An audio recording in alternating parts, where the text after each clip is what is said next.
Die schönsten Momente im Arbeiten mit den Zwetschgen ist, wenn man sie isst. Ja, das ist der schönste Moment eigentlich.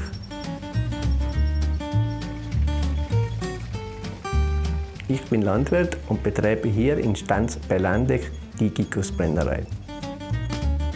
Das Wort Gickos, das ist ein uraltes Dialektwort, kommt aus dem Rätoromanischen und heißt übersetzt scharfes Wasser. Für uns da in Stanz bei Landeck da passend. Wir haben 600 Einwohner und es gibt bei uns da 55 Brennereien und das ist die höchste Brennereidichte Europas. Praktisch gesagt, in jedem dritten Haus wird bei uns Schnaps gebrannt. Ja, die Zwetschge, die passt natürlich in unsere Region. Warmes, trockenes Klima mit wenig Niederschlag, sehr, sehr vielen Sonnentagen. Es ist ein altes, traditionelles Wissen darum, das was auch immer ständig mit neuem Wissen angereichert werden muss, weil sich Bedingungen ändern.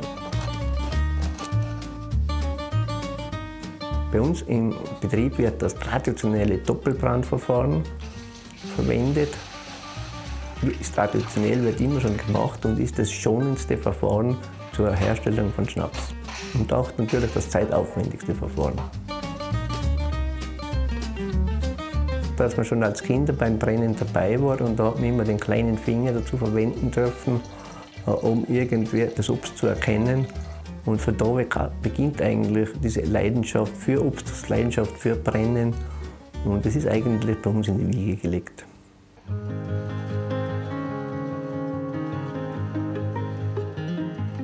Die Ernte beginnt eigentlich bei uns immer mit dem Kosten. Ja. Wir kosten und sagen, jawohl, sie ist gut, sie ist reif. Und dann ist auch der beste Erntezeitpunkt da. Steinobst braucht ein vollreifes Stadium, dass sie wirklich das Aroma entfalten kann, das, was man eigentlich an der Zwetschgen liebt. Lecker sein. Ja. Nach 2, 3 Tagen noch. Hunger darf man da nicht haben. Ja. Nein. Ja, man erkennt, in Kindern erkennt man immer, wenn sie ganz klein sind, die Interessen, wohin das irgendwann mal tendieren werden. Man darf es leider nicht übersehen. Und beim Simon war es immer so, dass ihn immer Landwirtschaft unheimlich interessiert hat. Es hat nie einen Tag gegeben, wo er nicht gesagt hat, Papa, was tun wir heute? Ja, der Simon, der verfolgt eigentlich eine eigene Linie, der nennt er dann auch Simons Linie. Und er ist im Marmeladenbereich tätig, im Essigbereich, im Bereich von Säfte, neben dem Schnapsbereich.